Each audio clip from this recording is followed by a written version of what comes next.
In today's video, you're going to learn how to strategically use language to be more dynamic in every single conversation, removing some of the biggest tells that create friction, create frustration, and allow conversations to hit stalls too often that can typically lead in arguments or abandonment, or at least not get you the progression that you're looking for. See, that's part of our commitment here at All Things Exactly What to Say, is to raise the conversational competence of every human being on the planet. And the simple piece of advice before I get into 7 core lessons today is kind of ironic, really. It is to never speak in absolutes. I know it's ironic me saying to never do something, and let's start there, is why, for the first lesson, should we never use never and should never use always as labels to try and get across our idea. Have you ever been in a situation where somebody in your life is like, you always do this? And your inside voice is like, no, I don't always. Yesterday there was this one example, or like you never do blank. And instantly that creates friction or frustration or pushback inside your own central nervous system. And what you're doing is you're looking for the exception where that truth they've presented is actually a mistruth. It creates argument, it creates frustration. If I were you, I would be avoiding the words never and always as much as possible. And some simple swaps that you can change them to is if you use the word rarely as opposed to never, or often as opposed to always, what you do is you create space. See, if I was to say to you that you often leave the lights on, you'd be like, yeah, that's right. It's very different than somebody saying that you always leave the lights on, because you jump to saying, well, yesterday I didn't, I turned them off last night, etc. Or, you never put the toilet seat down. Your inside voice says, well, like I kind of do. By alternative, if it's rarely do you actually put this into a situation where it's more comfortable for the females in the house, you're like, okay, guilty as charged. And you create space for more acceptance to the other person's ideas. So avoid never and avoid always.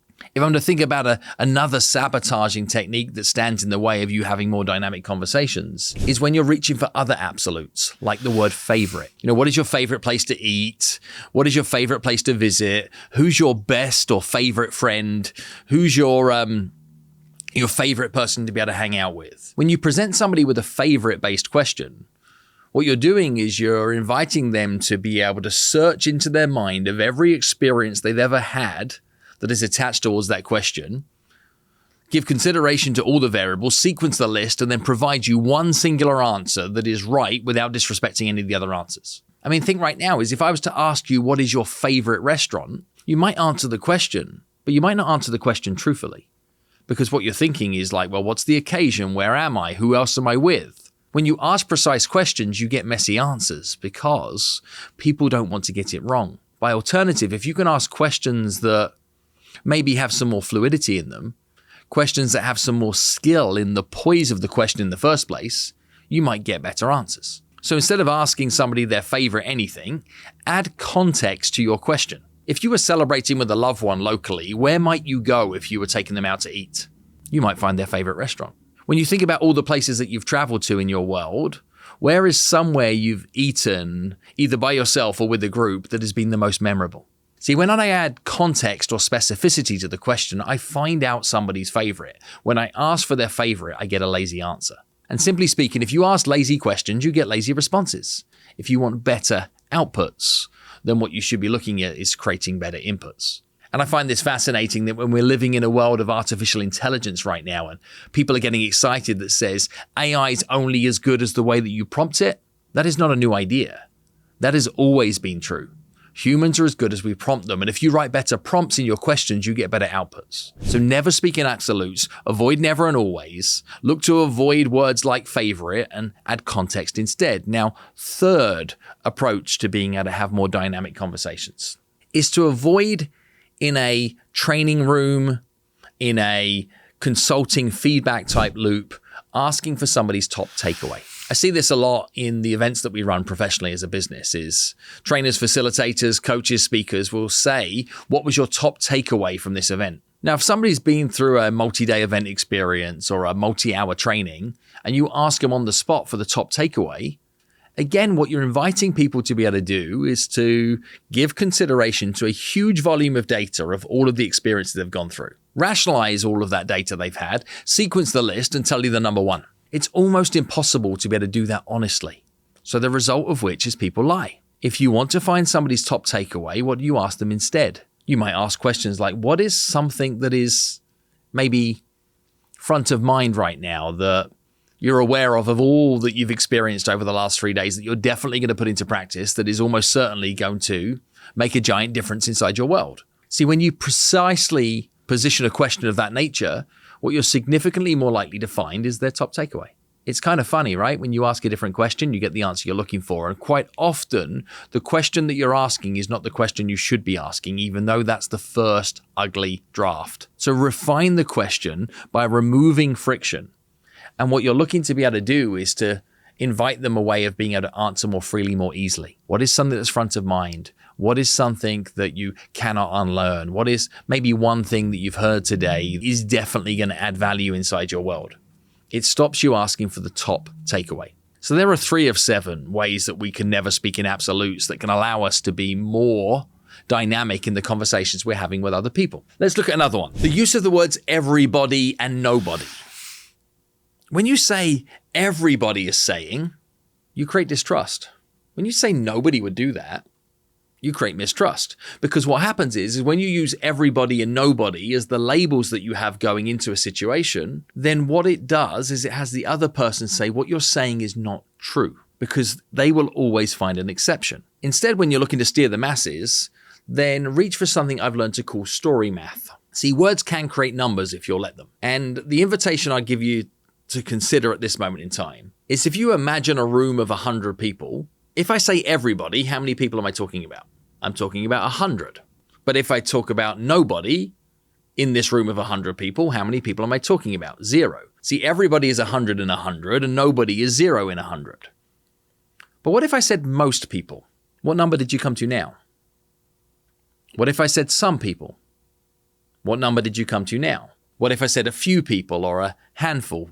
What if I said almost everybody or next to nobody? What numbers are you coming up with now? What if I said a good number of people? What if I said somewhere near half of you? You see what I'm doing? Is I'm using labels to help people understand what percentage or group of people I'm working of. I gave you no numbers, but you came up with numbers purely on the words that were being used. Which means that when you're trying to get somebody to understand your point of view, you might be better to say that many people believe this, most people believe this, some people believe this, a good number of people, a handful of people. And by avoiding everybody and nobody, what you're doing is you're giving more evidence that is believable. Therefore, your point of view can be considered cleaner. Therefore, the other person can join the conversation with less friction, with less pushback, because what you're saying is more truthful. So there's the 4th way of us avoiding absolutes. What about 5th? Is let's look to avoid worst and best. Worst and best. You go to a restaurant and you're like, that was the worst. Not true, is it? I'm pretty sure there are levels that are lower than that. Or like, this is the best meal I've ever had in my entire life. And your inside voice is like, I mean, maybe you've even said things like, I tried my best. Maybe you said it to someone else and your inside voice was like, really? You could have done more?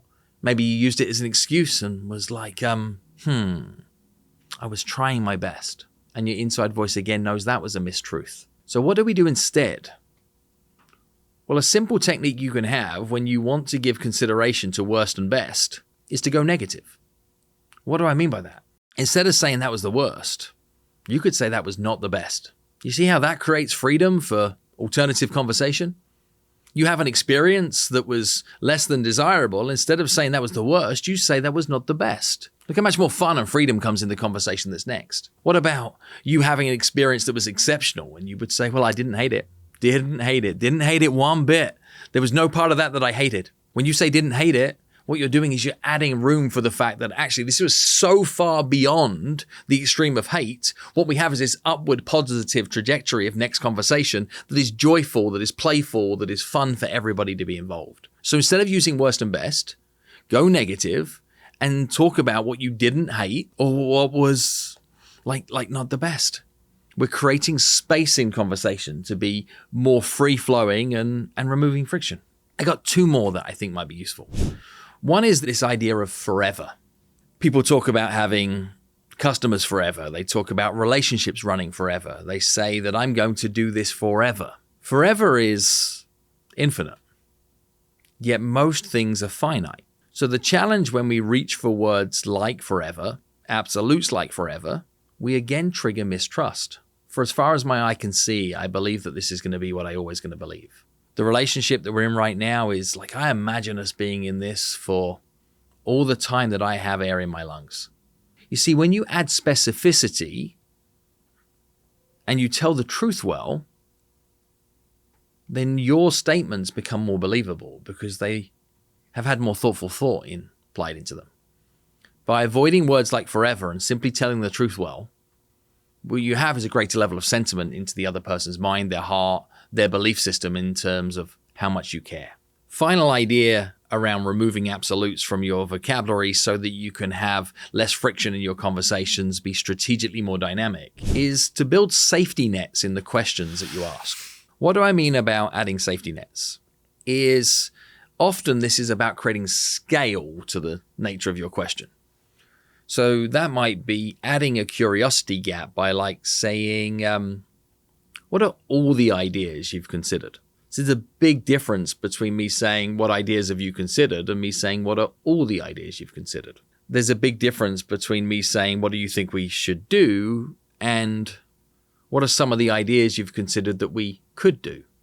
See, when you swap should for could, then you're creating possibility. You're creating a play space that is a safe space because it's a gray space. And instead of asking people to give precise responses, you're giving them the ability to be creative in their responses. Hey, what are some of the places that you might like to go to eat tonight is different than where would you like to go to eat tonight? It's ironic that when you shoot wide and you give people the scope to give messy answers, then you find clarity easier. When you invite somebody to be able to give you a precise answer, it creates friction. People are so fearful of getting it wrong, they don't know how to answer. So can you add a playfulness in your questions where you're adding scope? What are all of the things you've considered? What are some of the things we could do? What do you give consideration to? Many of your options could be in a situation like this. When you add scale, you add curiosity gaps, you start to give people the freedom to be more playful in their responses, you reduce friction, you have more dynamic conversations. So I shared 7 ways that you can never speak in absolutes, that you can remove much of the friction that shows up in everyday conversation. My ask now is, what do you do with it? If I'm going to summarize what the 7 ideas are, I'm going to put them into call to actions for you, for things that you can do right now that are going to have a lasting impression in your life. So if I'm going to say to never use never and never use always, then I would say that, well, rarely do people watch videos of this nature and actually do something. Rarely do they. So if you want to be one of the ones that sees that differently, what is a conversation that you run oftenly that you maybe can stop saying never? What else might I invite you to do as a CTA following this is don't tell me your favorite part of today's video. Certainly don't give me the thing that you liked best about it. What I'd much rather understand is, if you are in a conversation later today, if you are entering into a conversation that is happening in your day today, where might you be thinking that you are now not going to reach for precise language? What might be the conversation that you're going to think about differently? Then punch that into the comments. And I don't want your top takeaway. I just want something that's front of mind right now, something that you're thinking about from our conversation today that you think you might be able to utilize or use in your world that could potentially, possibly add some lasting value to your life or the people that you care about. See, this isn't an everyone or nobody type scenario. Some people will take this lesson, carry it forward into their life. Many will give it some consideration.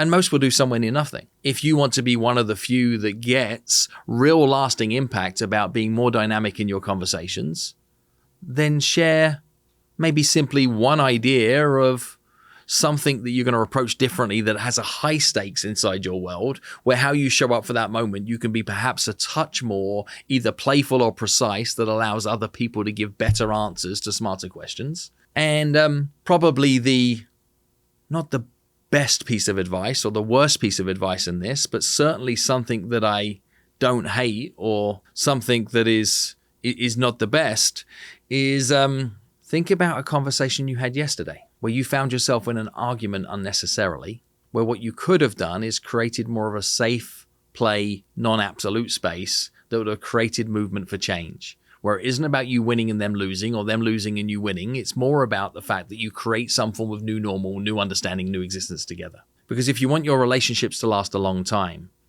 then stop thinking in terms of forever and think about the next meaningful checkpoint instead. What is the next meaningful checkpoint that you're working towards in a relationship that is key to you? Because Some of what we've talked about here, much of what we talked about, many of the ideas that have been shared are applicable in every single area of your life.